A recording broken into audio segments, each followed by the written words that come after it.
I can barely make it through a movie without needing to go to the bathroom, so holding it for 7 days would be impossible. But that's exactly what an Australian man has to do in The Mule when he's detained under suspicion for drug trafficking, and going to the bathroom could prove he's guilty. This is a very different kind of comedic thriller where the mystery of how he is going to endure this is enhanced by oddball humor. Ray is a simple guy. He repairs TVs and he always listens to his mom. During a trip to Thailand with his football team, he agrees to swallow a kilo of heroin carefully placed in a number of condoms, thinking he's helping out his family and his friend. When they land back in Australia, he's picked up because of his nervous behavior, and the police are going to hold him in a hotel for 7 days or until he relieves himself.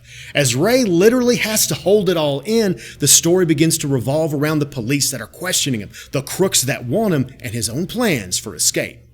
While this movie starts off as a comedy, Ray's story quickly becomes one of suspense and struggle with jokes here and there. What hooked me in is that this is a good guy, a great friend. He's smuggling drugs not because he's the villain, but because he thinks he's doing it for other people.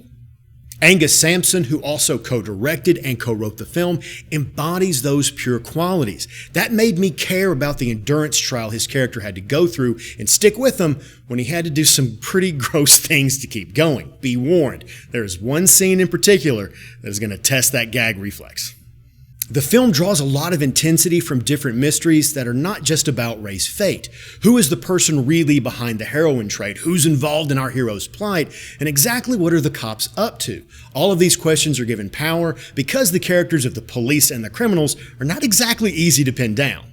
The guys with the badges are just as rough as the people they're after, and sometimes even more so. John Noble and Hugo Weaving are different sides of the same coin, both adding humor and menace in their roles as mob boss and inspector. When these guys are on screen, they are both scene stealers. This can be a pretty rough and dark movie, but it has a nice vein of humor that runs through it. The laughs come through how the characters behave, the way they talk to one another. The same people in this that are violent and abusive are going to turn around and get you to laugh by a comment they make or by simply losing their cool. The Mule is not only a wonderful tension-building film, but it shows you why smuggling drugs inside your body is a terrible idea.